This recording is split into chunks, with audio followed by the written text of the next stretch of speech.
10 R&B groups who ran out of road. Not groups who struggled. Every group struggles. Tonight you're mine, completely. I'm talking about groups who hit the floor.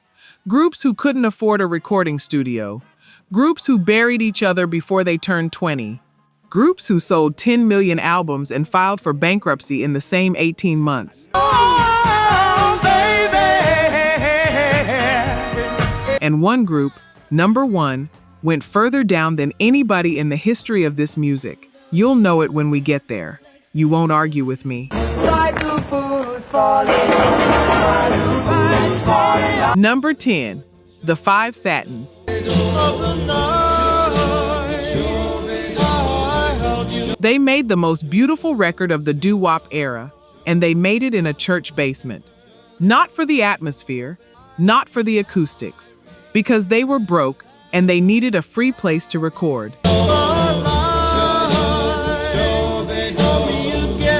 You know the song. You've heard it 1,000 times without knowing whose it is. In the still of the night, every oldie station, every wedding reception where somebody's grandparents get up and everybody else sits down and watches. Fred Paris wrote it in the Army. 19 years old, on guard duty in Philadelphia, thinking about a girl back home in New Haven. He'd spent one weekend with her. That's it. One weekend. And here's where it gets desperate.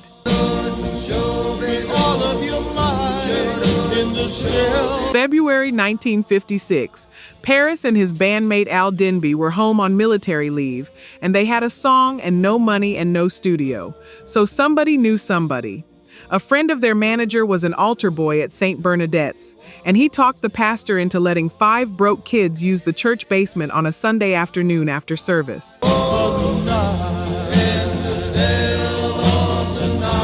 They cut it on a couple of tape recorders in a freezing cold basement. That's the record. That's it.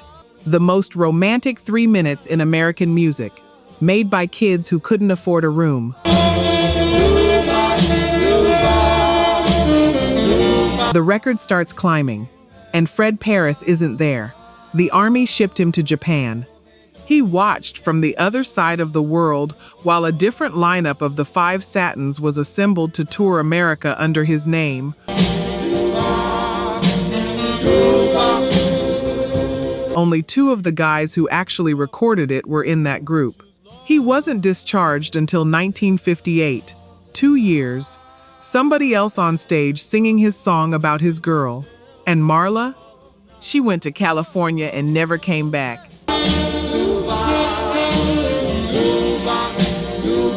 He never married her. She probably never even knew the song was about her. He wrote the most enduring love song of a generation, and he lost the girl, and he lost the tour.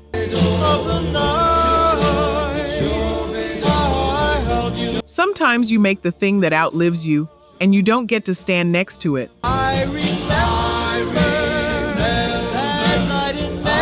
Number 9, the Marvelettes. They built Motown, and then Motown built somebody else. 5 girls from Inkster, Michigan. Teenagers. They called themselves the Cassignettes, short for Can't Sing Yet. That's how much confidence they had. They entered a high school talent show for a shot at a Motown audition.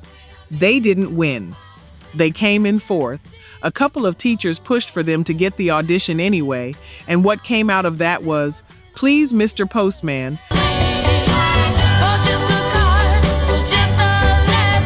Number 1 on the Hot 100, Motown's first number 1 pop hit.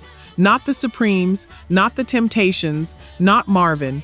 These girls, the Beatles covered it. The Carpenters took it back to number 1 in 1975.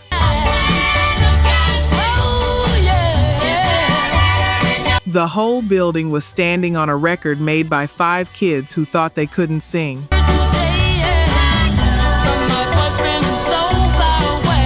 If your mother or your grandmother played this in the kitchen on a Saturday morning, you already know the sound of that opening. You know it in your body. Then here's what happened next. In 1964, Holland Dozier Holland brought them a song called Where Did Our Love Go? They passed on it. They recorded Too Many Fish in the Sea instead.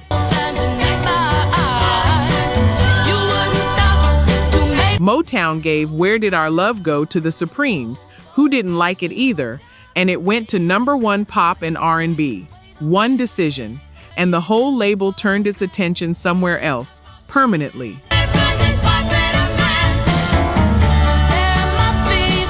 But the part that stays with me isn't the chart position. By 1965, Georgeanna Tillman was fighting lupus. Her doctor told her to stop touring. She left the group, and she didn't leave Motown. She stayed in the building and worked there as a secretary from 1965 to 1972.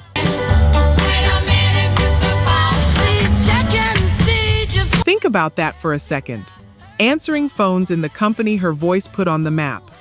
Watching the Supremes come through the lobby.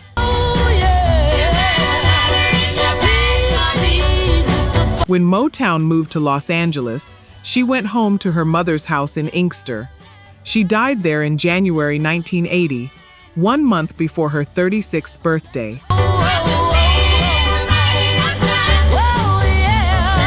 Motown's first #1. And the woman who sang on it typed memos for the men who forgot. Real talk, only 9% of you are subscribed. That hurts. We're spending hours digging through archives, fact-checking every detail, bringing these stories back to life. And if you're watching this far, you clearly care. So hit subscribe. It's free and takes 2 seconds. Now, to my subscribers, barely any of you have joined the membership. And honestly, that stings even more. You know the work we put in. You keep coming back. If these videos have ever made you feel something, if this music means something to you, join the membership. It's $1 coffee a month, and it's the only way we keep this going. Let's build this together. All right, back to it. #8, the Bar-Kays.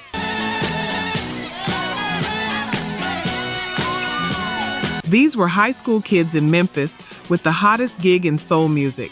And in one afternoon, most of them were gone.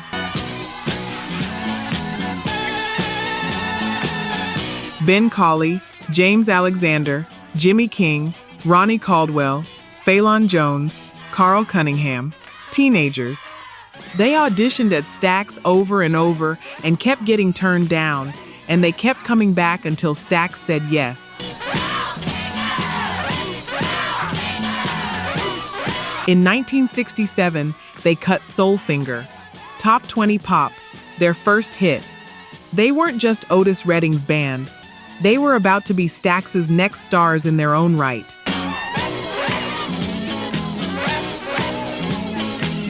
They were so young that some of them needed permission slips from their parents to travel. Otis arranged the schedule so they could stay in school. That's part of why he bought the bigger plane. December 10th, 1967, Madison, Wisconsin. The plane went into Lake Monona. Otis, his road manager, and 4 Bar-Kays, Caldwell, Cunningham, Jones, and King, didn't come out of that water.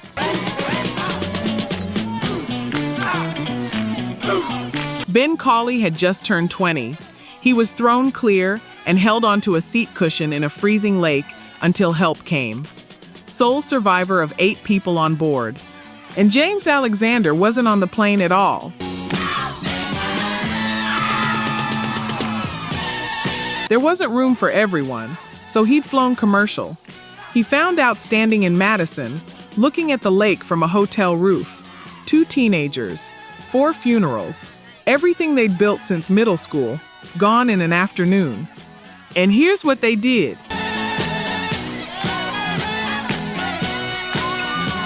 They rebuilt the band. Colley and Alexander went out and found new players and put the Bar-Kays back together. and that new band became the group backing Isaac Hayes on Hot Buttered Soul. Alexander played bass on the theme from Shaft. If you've ever had to keep showing up somewhere your best friends used to be, same room, same job, their chairs empty, you know what that costs.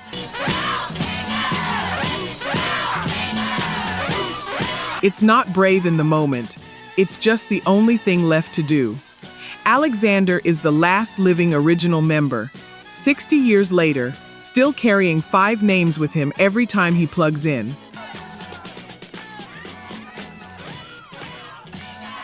Number 7, the Shirelles. The light of love is in your eyes. Number 7 changed music forever, and then found out their money was imaginary. The magic of your side.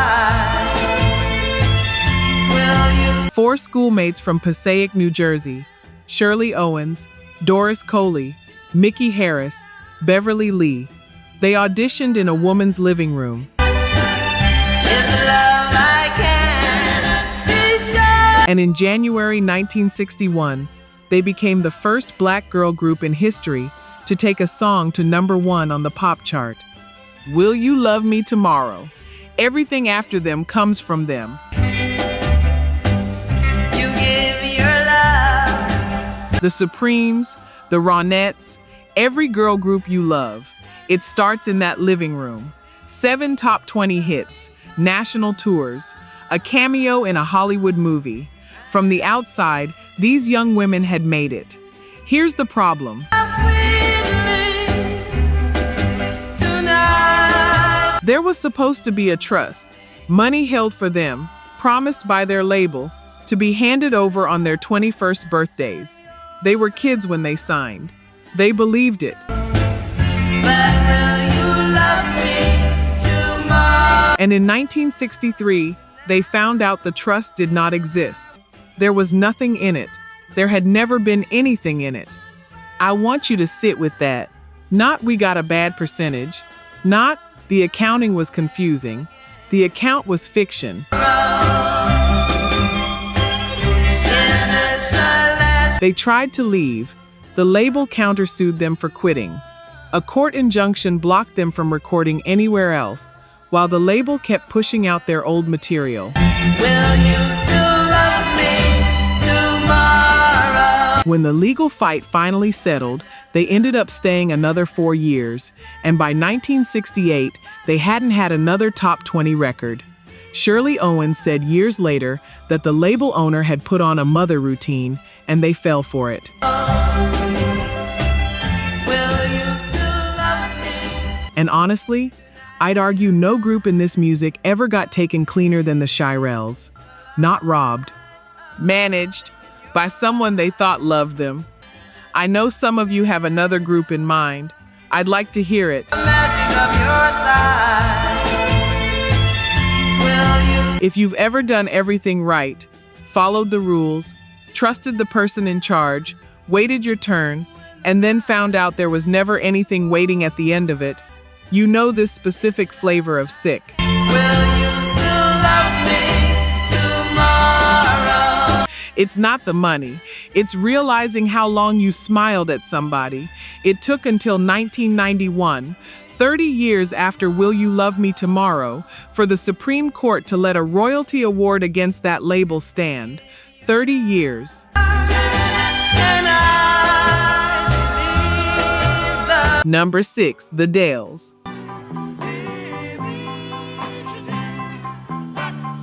Number 6 had their voices taken from them on a highway and then went out and sang Back Up to Eat. 5 kids from Harvey, Illinois. Oh, What a Night. In 1956. Top 5 R&B. The Apollo, The Road. They were on their way. Then 1958. Driving to a gig in Philadelphia, the body of their station wagon failed. Serious accident. Marvin Junior's larynx was lacerated. It changed his voice permanently.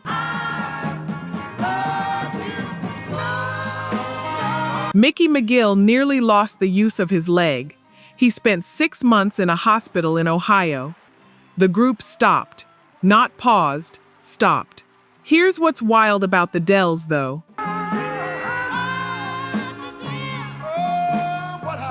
While they were down, Chuck Barksdale went and sang with the Moonglows alongside a young Marvin Gaye. Because you don't stop singing, you just sing somewhere else until your own group can stand up again. They reconvened in 1960, and Johnny Funches, the man who sang lead on their only hit, didn't come back. He went to work in a steel mill in Harvey, and he stayed there for years. Listen to that again. The lead singer chose the mill. And you know what? I understand him. Some of y'all are nodding right now because somebody in your family made that exact choice. The dream is beautiful right up until it's costing your family groceries. So the Dells replaced him with Johnny Carter from the Flamingos. And then, no record deal, no hits, nothing. They auditioned to be Dinah Washington's opening act and backup singers. They got it. They spent 2 years standing behind her. 2 years of watching somebody else get the applause. Learning jazz harmony in the wings because there was nowhere else to learn it. They went to Argo and put out 4 jazz singles. All 4 flopped. And then, back to VJ in 1964, R&B again. Stay in My Corner, in 1965. It made the R&B chart and no further. Most groups let that go. 3 years later, they recorded it again.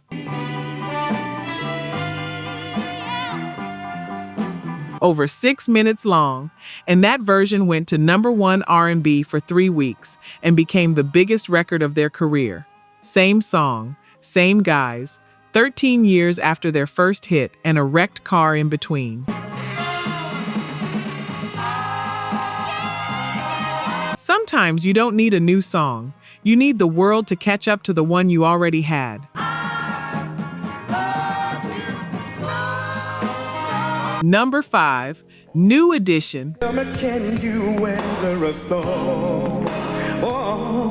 They had the biggest R&B single in the country and got dropped off at the projects with a check for $1.87. 5 kids from Roxbury, Boston. Bobby, Ricky, Michael, Ralph, Ronnie. Bobby Brown started the group in 1978 after a talent show went wrong. Brooke Payne, Ronnie's uncle, worked them like a drill sergeant on choreography. They were babies, 13, 14 years old. They entered a talent show run by a producer named Maurice Starr. First prize was $500 and a recording contract. They came in second. Starr took them into the studio anyway. What came out was Candy Girl. When that's not possible. #1 on the R&B chart. It passed Michael Jackson's Beat It in May of 1983. #1 in the UK. These kids were 13 to 15 years old. So they went on the road. First real tour, #1 record, crowds screaming their names in cities they'd never seen. And here's where it gets ugly. The tour bus brought them home to the Orchard Park housing projects, dropped them off, and each of them was handed a check for $1.87. The explanation was tour budget and expenses. Picture it.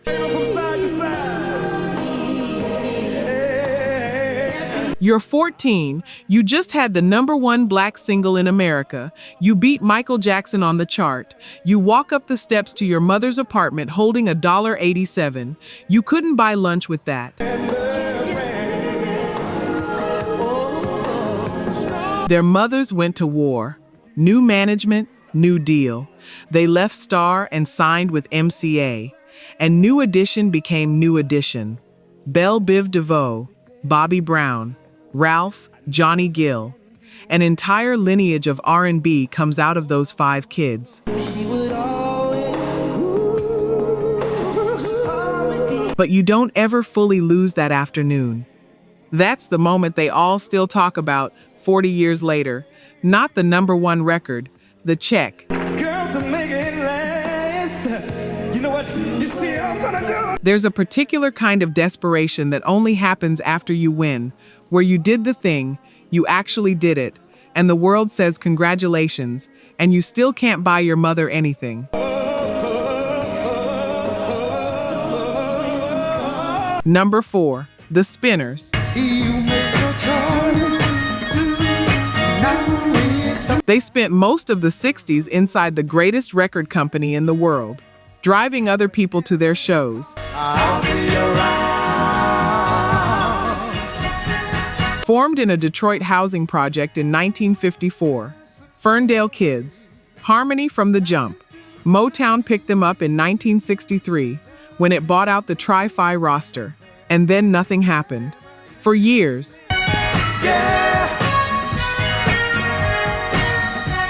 With almost no commercial success, Motown put them to work. Road managers, chaperones, chauffeurs for other acts, shipping clerks.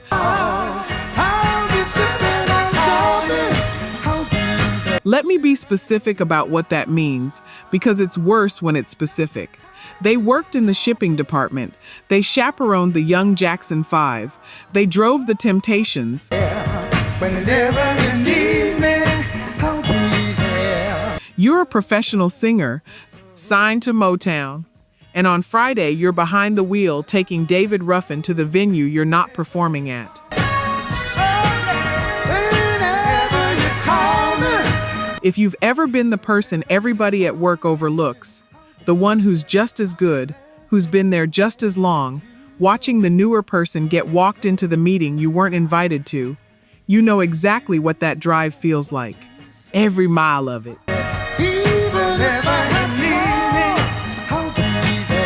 They spent over a year signed to Motown before they even got a first recording session. In all that time, they got 2 studio albums out. Then in 1970, after a chart absence of years, Stevie Wonder wrote and produced It's a Shame for them. I'll be around. Number 14 pop, number 4 R&B, finally. And here's the twist that changes everything.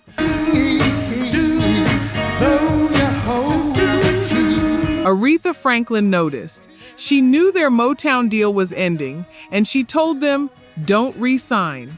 Come to Atlantic. Aretha Franklin personally talked her own label into signing them. They left, added Philippe Wynne, got paired with Tom Bell, and ran off a string of albums for the next 6 years.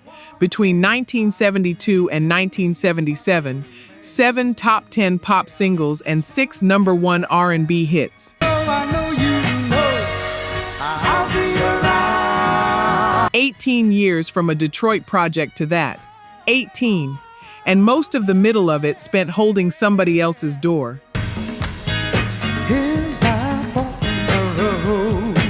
Number 3, the OJs. They were 14 years into their career, down to 3 men, and had already decided to stop. Canton, Ohio, formed in the summer of 1958. 5 of them, Eddie Levert, Walter Williams, William Powell, Bobby Massey, Bill Isles. High school friends. Church-raised voices. Their first chart appearance came in 1963 with a minor hit called Lonely Drifter. Minor. That's the word that follows them all through the 60s.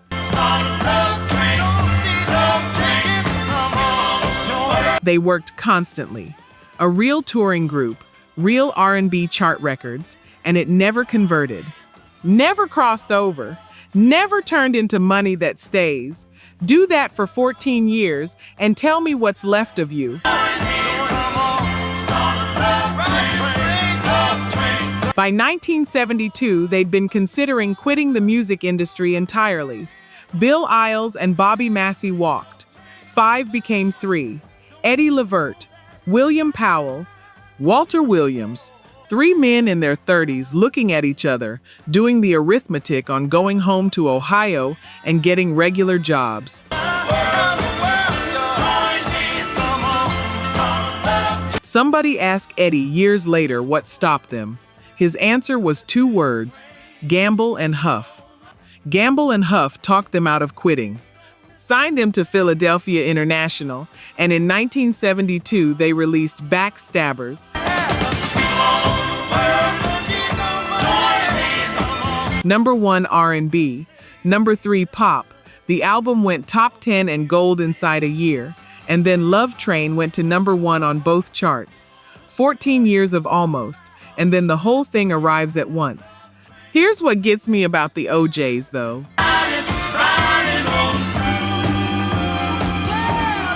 That decision to stay wasn't inspiring in the moment. It wasn't a montage. It was 3 tired grown men agreeing to give it one more year because somebody they respected asked them to. I feel sorry for you. That's what it actually looks like. Not a speech. Just one more year. And if they'd said no, if they'd gone home in the spring of 1972, you would never have heard Love Train. Nobody would. It doesn't exist without them saying yes to a 15th year.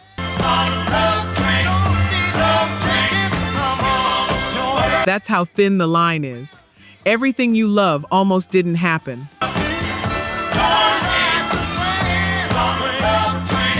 Number 2, TLC. They sold 10 million albums and filed for bankruptcy 8 months later. You know the record. Crazy Sexy Cool, November 1994. Creep, Red Light Special, Waterfalls. That album lived in every car, every roller rink, every house party in America for 2 straight years. It's still the only album by a female group ever certified diamond. T-Boz, Left Eye, Chili were the biggest group in the world. On July 3, 1995, they filed for Chapter 11 bankruptcy, $3.5 million in debt, 8 months after the album came out. At the absolute peak. Here's how.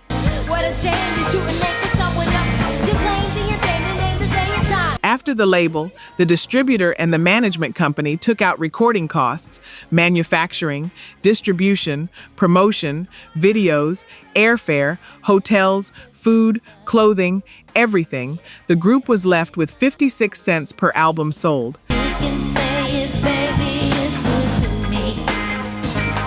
And that 56 cents got split 3 ways, which left each of them with about $50,000 a year. By one accounting, they saw roughly 1% of the $175 million their records generated. But this is the detail that turns my stomach.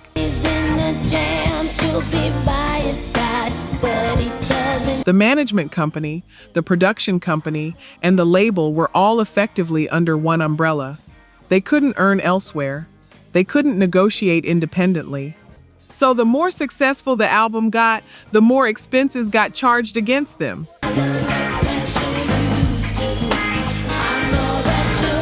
Success and debt moved in the same direction. The bigger the hit, the deeper the hole, by design. And then in 1996, they won 2 Grammys. Chili walked up to a microphone, listed off everything the group had accomplished, and said they were as broke can be. On national television, holding a Grammy.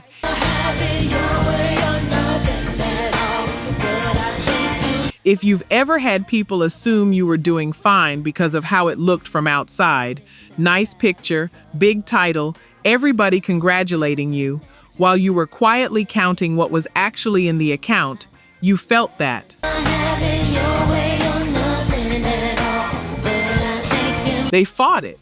It settled about a year later, and the settlement freed them from the management contract and gave them a direct deal with the label. They got out, but they had to burn the house down to do it.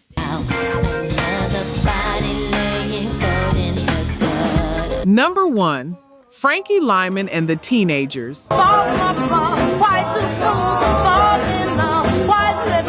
This is the most desperate group in R&B history, and it isn't close.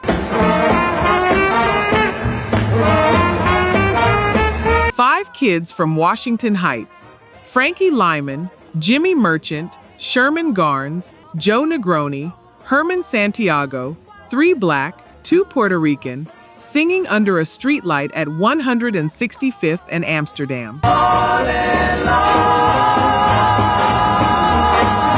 Frankie was 13. The others were 15 and 16. The song they brought to the audition was called "Why Do Birds Sing So Gay?", written by Santiago and Merchant. The producer changed the lyrics, moved the lead to the 13-year-old with the falsetto, and took a co-writing credit for himself. Why Do Fools Fall in Love? Number 6 pop, number 1 R&B, number 1 in Britain. Frankie Lymon became the first black teenage superstar in America. Michael Jackson studied him. Diana Ross, Smokey, Ronnie Spector, they all point back to these kids. He was 13, and by 15 it was already over. He left the group in late 1956 for a solo career that failed. His last television appearance was in 1965, 22 years old, lip-syncing to a recording of himself at 13. Listen to that one more time. 22, on TV, mouthing the words of a child. You're not ready for the rest. Arrested in 1966, drafted into the Army instead of jail, sent to Fort Gordon, Georgia, kept going AWOL to take gigs at small Southern clubs, dishonorably discharged. Then in 1968, he came back to New York, got signed to a small label, and started recording again. February 27, 1968, he had a session booked for that day, the start of the comeback. He was found on the floor of his grandmother's bathroom. He was 25. He died broke, chasing a comeback he never got. And that should be where the story ends. It isn't. 3 separate women came forward, claiming to be his legal widow. The litigation dragged for years.